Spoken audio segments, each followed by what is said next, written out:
पहली खबर राहुल गांधी से। केरल के वायनाड से सांसद राहुल गांधी अब पूर्व सांसद हो गए हैं। लोकसभा सचिवालय ने उनकी सदस्यता रद्द करने का नोटिफिकेशन जारी कर दिया है, तो वहीं लोकसभा की वेबसाइट से भी राहुल गांधी का नाम हटा दिया गया है। राहुल गांधी की सदस्यता जाने पर कांग्रेस पार्टी बीजेपी पर भड़की हुई है, तो वहीं बीजेपी के अपने अलग ही दावे हैं।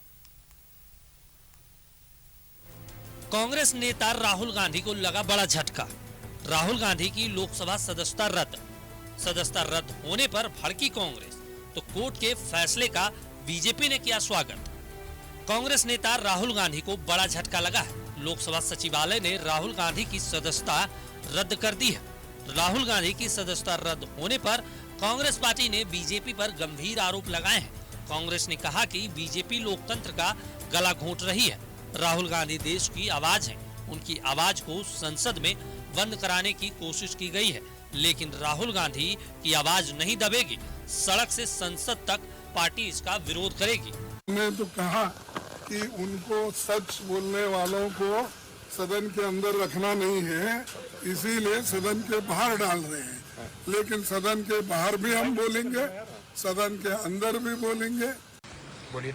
देखिए, ये फैसला अचंभित करने वाला है और ये लगता है कि लगातार जो इनका प्रयास था कि आदरणीय राहुल गांधी जी अडानी के खिलाफ नहीं बोले और सदन में उनको बोलने से रोका जा रहा था, अब ये जो लोकसभा की कार्रवाई हुई है, इससे प्रतीत होता है कि ये लोग लोकसभा में नहीं बोलना देना चाहते हैं, लेकिन ये भूल रहे हैं कि हम सदन में नहीं सड़क पे अपनी बात को रखेंगे।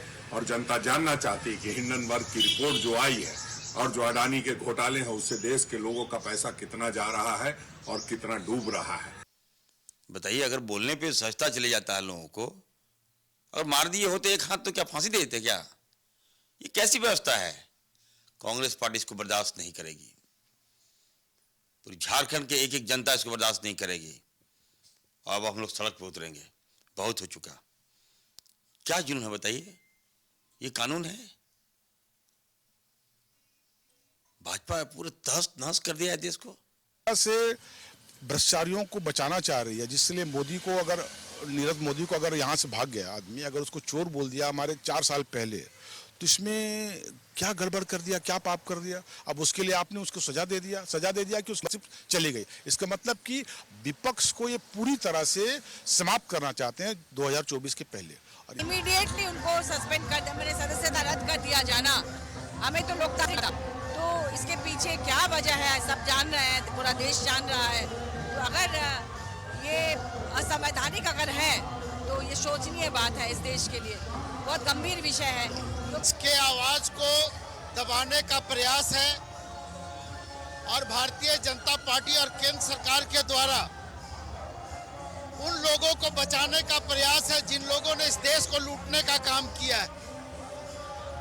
आज सिर्फ राहुल गांधी की सदस्यता समाप्त नहीं की गई है, इस तरह से देश में कई राजनीतिक दल के नेताओं की, सांसद हो, विधायक हो या किसी स्तर पर जनप्रतिनिधि हो, जो भी सरकार और भारतीय जनता पार्टी के खिलाफ आवाज उठाएगा, उनकी आवाज को इसी तरह से बंद करने का काम भारतीय जनता पार्टी और केंद्र सरकार के द्वारा किया जाता है। तो वही कांग्रेस का आरोप है कि बीजेपी के इशारे पे ये सब कुछ हो रहा है। उधर बीजेपी का कहना है कि सब कुछ न्यायिक प्रक्रिया के तहत हुई है। कोर्ट के फैसले का पार्टी स्वागत करती है। कानून के सामने हर कोई समान है। देखिए, राहुल गांधी जी की संसद की सदस्यता चली गई है तो जाना तय था, कानूनी प्रक्रिया के तहत यह सारा कुछ हुआ। लेकिन कांग्रेस को पहले अदालत पर विश्वास नहीं, संवैधानिक संस्थाओं पर विश्वास नहीं, और वो अनर्गल बयानबाजी कर रहे हैं। और मुझे लगता है राहुल गांधी जी को लोकसभा को टाटा बाय बाय कर देना चाहिए, क्योंकि ये संभवतः जिस तरीके का उनका आचरण रहा, ये उनका लोकसभा में अपने राजनीतिक जीवन का अंतिम दिन था, क्योंकि इस देश की जनता उन्हें माफ करेगी। उन्हें उनके कर्मों के कारण ऐसा विश्वास नहीं होता। ये वही राहुल गांधी हैं जिन्होंने विदेशों की धरती से भारत में लोकतंत्र को बचाने के लिए ब्रिटेन और अमेरिका से मदद मांगी थी। गुरुवार को सूरत की सेशन कोर्ट ने मानहानि के एक मामले में राहुल गांधी को दोषी ठहराते हुए 2 साल की सजा सुनाई थी और 15,000 रुपए का जुर्माना भी लगाया था। कांग्रेस पार्टी अब राहुल गांधी के मोर्चे पर कानूनी और सियासी दोनों लड़ाई लड़ने की तैयारी में। Bureau report, news 11 Bharat. और इसी खबर पर ज़्यादा जानकारी के लिए हमारे साथ लाइव शहनवाज जी जुड़े हुए हैं। शहनवाज जी, राहुल गांधी अक्सर कहते थे कि उनको सदन में बोलने नहीं दिया जाता है और आज उनको 8 साल के लिए अब हमेशा कह सकते हैं कि खामोश कर दिया गया है। जी हाँ, आज ये फैसला आया है जिससे खबरों की सुर्खियों में है ये फैसला, और इस पर कांग्रेस पार्टी जो है वो एक बहुत ही सुंदर उर्दू शब्द है चिराग पा है, सड़क पे उतरने की बातें हो रही हैं और जितने भी लोग हैं कांग्रेस के बड़े बड़े नेता हैं वो इसको लेकर के नाराज हैं। इतिहास भी कितना दिलचस्प एक सब्जेक्ट है। आप देखें 2013 में जब सुप्रीम कोर्ट ने ये रूलिंग लाई कि 2 साल की अगर अधिकतम सज़ा हो जाती है किसी भी जनप्रतिनिधि को, उसकी सदस्यता चली जाएगी। ये बात कांग्रेस पार्टी को पता थी और उसी पर एक संशोधन ला रहे थे Manmohan Singh as a prime minister अपनी संसद के अंदर। राहुल गांधी एज ए सांसद वहाँ पहुँचे और उन्होंने इस अध्यादेश को फाड़ दिया था। आज सुबह से चर्चा हो रही है कि अगर वो ना फाड़ते तो आज उनकी सदस्यता नहीं जाती। ये तो एक बहुत ही दिलचस्प इतिहास है जो राहुल गांधी के साथ ये तस्करे में आया है। अब रहा सवाल कि सबसे पहले अगर किसी भी जनप्रतिनिधि की सदस्यता गई वो थे लालू यादव, और भी कई लोगों की सदस्यता गई है, संभवतः जयललिता की भी गई है। लेकिन झारखंड में ये मामले बहुत हुए हैं। 5वीं विधायक थी ममता देवी जो रामगढ़ में अभी चुनाव हार गई। ये यहाँ पर तो बहुत हुआ, केंद्र में भले ही ये कम हुआ, लेकिन झारखंड में अमित महतो गए, योगेंद्र महतो गए, बंधु तिर्की गए। तो ये कोई नया मामला नहीं, ममता कुमारी का भी मामला आया है। तो ये एक बिल्कुल घोषित तथ्य। ताज्जुब सिर्फ इतना है, कांग्रेस के किसी एक सीनियर लीडर से भी मेरी बात हो रही थी 10 मिनट पहले, उन्होंने कहा कि ताज्जुब इस फैसले पे नहीं है, फैसला तो एंटीसिपेटेड था ही, क्योंकि हर तरह से चर्चा में बात आ रही थी। उन्होंने कहा कि कई जज बदले गए वहाँ सूरत कोर्ट के, कोई तैयार नहीं हो रहा था इतना बड़ा फैसला देने। ये एज पर जो डिस्कशन मैं बता रहा हूँ, ये एक पक्ष की बात है और ये फैसला हुआ। उनका कहना है कि किसी भी मानहानि के मामले में 2 साल की सजा पहली बार हुई है इस देश में। अब ये कानूनी बात भी है, हो सकता है कि कांग्रेस पार्टी अब सुप्रीम कोर्ट मूव करेगी ही, और सड़कों पर भी इसकी लड़ाई लड़ी जाएगी। देखिए, इसके 2 पहलू हैं। एक तो ये कि अब राहुल गांधी आज़ाद हो चुके हैं, संसदीय भी उनकी सांसदी भी चली गई है। अब वो सड़कों पे पहले भी थे, पहले भी वो भारत की जोड़ो यात्रा कर रहे थे, और अब उनको एक और यात्रा करने का मौका मिलेगा। और रहा सवाल की सांसदीय 8 साल के लिए बिल्कुल अभी वो नहीं लौट सकेंगे संसद में, लेकिन राजनीति में रह सकते हैं वो पब्लिक के साथ जुड़ करके। उनका कोई भी प्रतिनिधि आके वायनाड से चुनाव लड़ सकता है। वो कौन होगा, हो सकता है प्रियंका गांधी हो, क्योंकि अभी वो सांसद नहीं हैं। बहरहाल बहुत दिलचस्प मोड़ पे राजनीति खड़ी है इस देश की।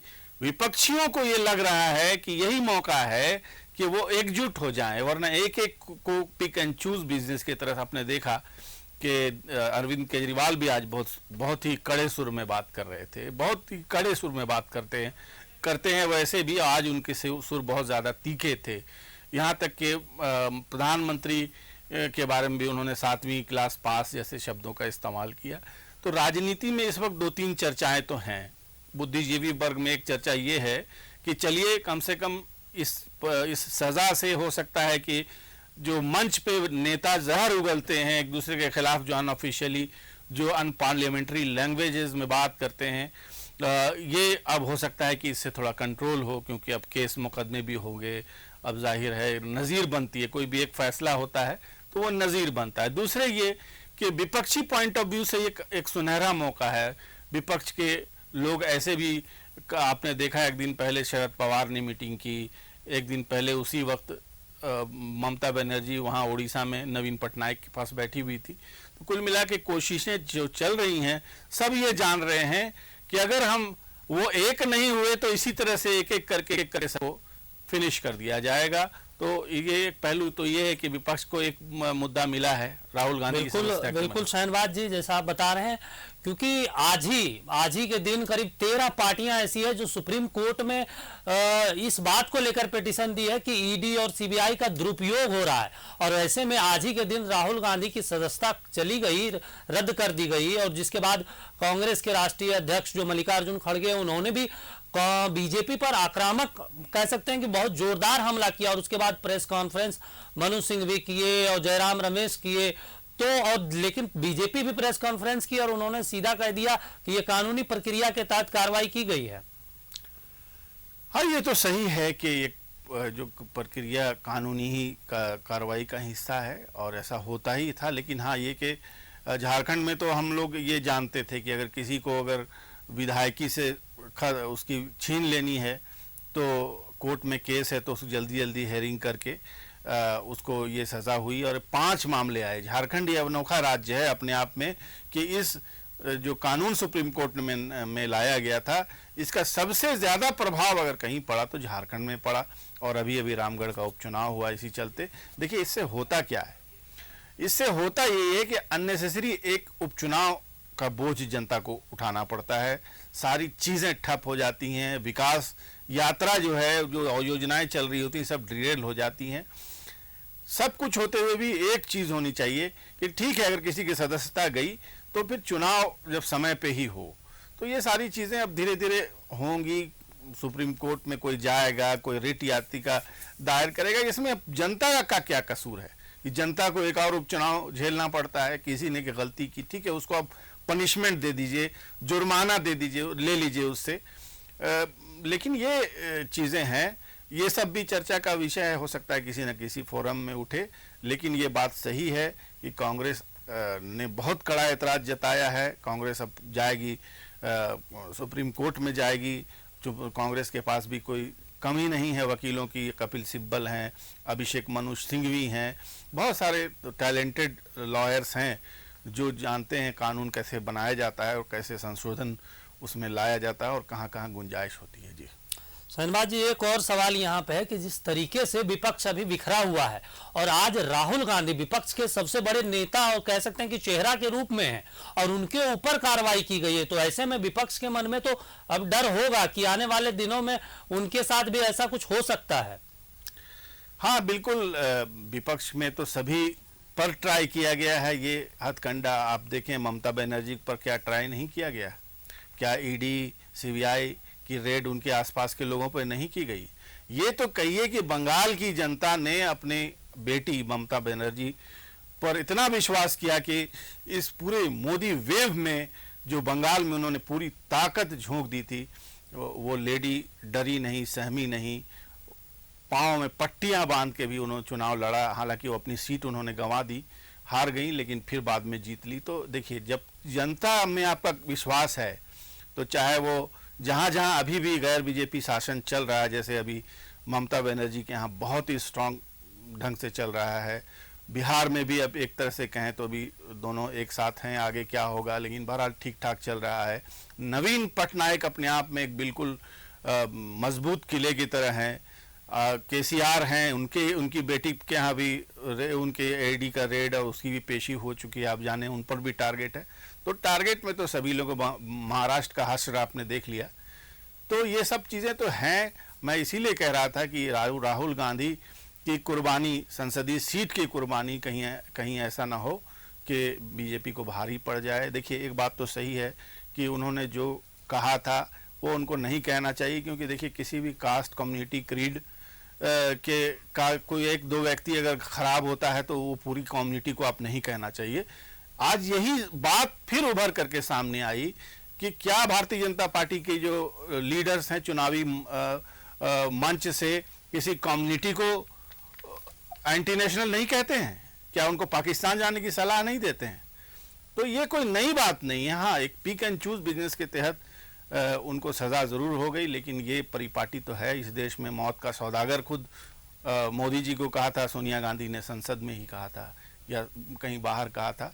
तो ये परिपाटी इस देश में पुरानी है, सभी ने सबको सब कुछ कहा है, कोई इसमें दूध का धुला हुआ नहीं है।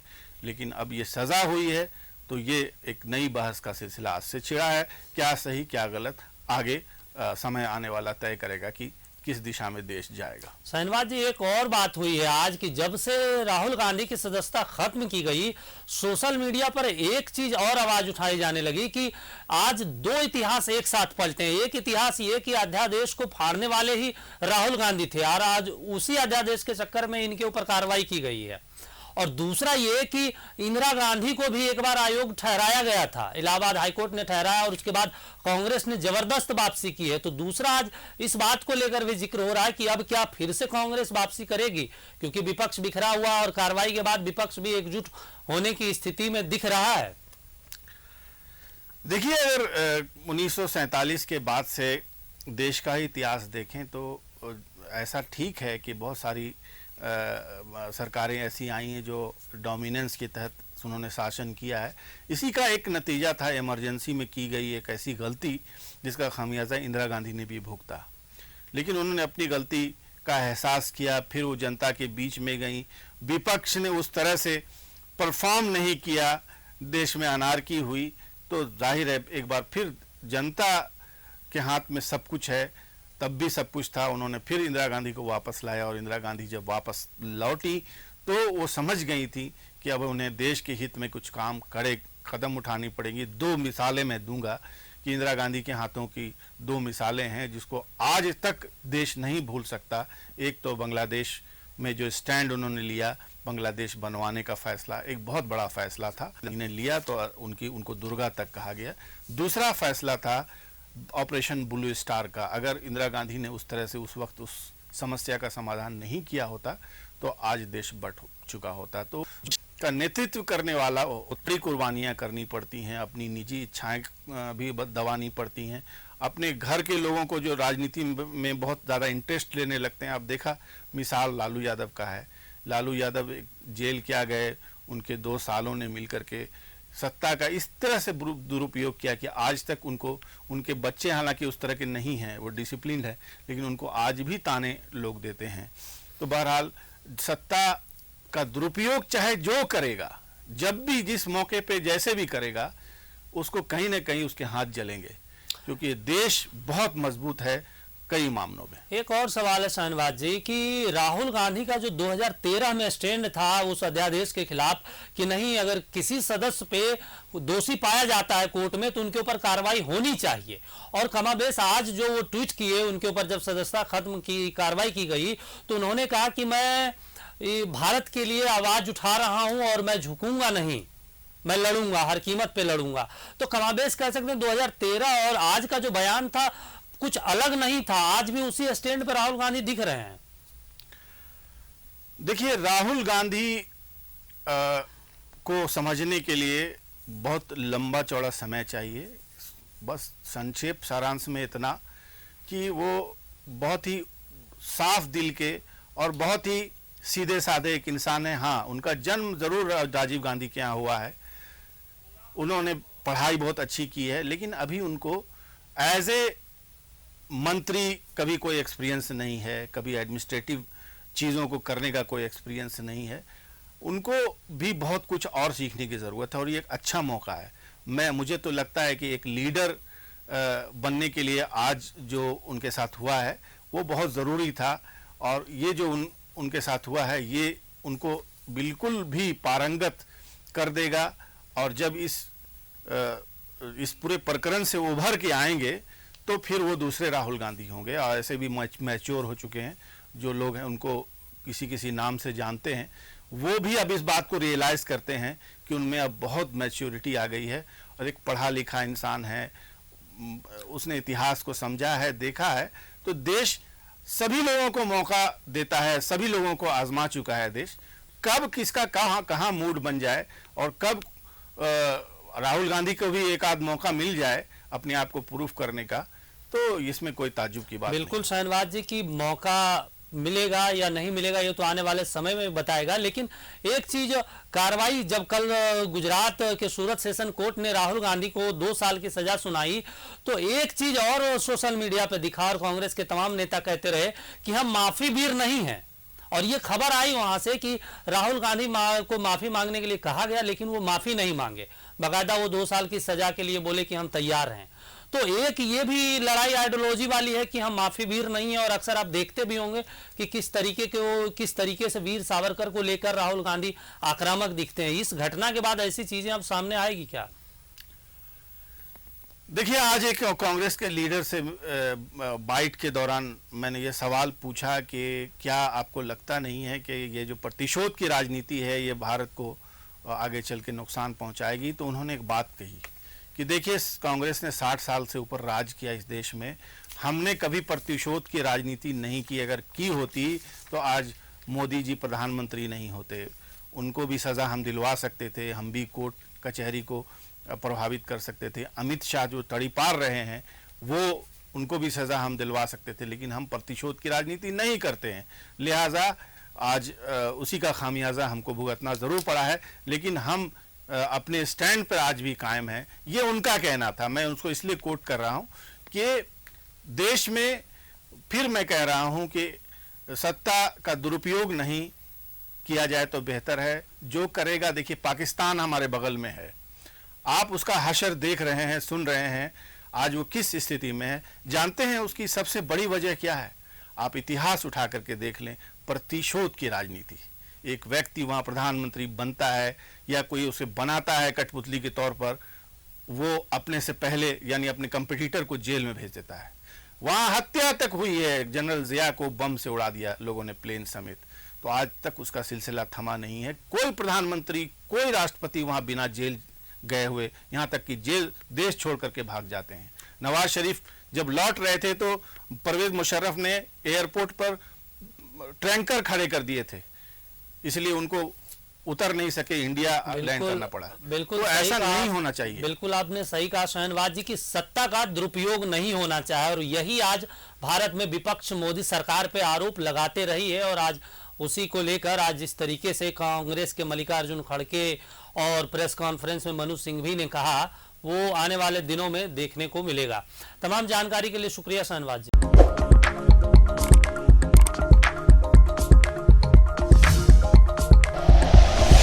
Like and share videos, subscribe करें हमारा चैनल और प्रेस करें बेल आइकॉन। न्यूज़ 11 भारत, सच है तो दिखेगा।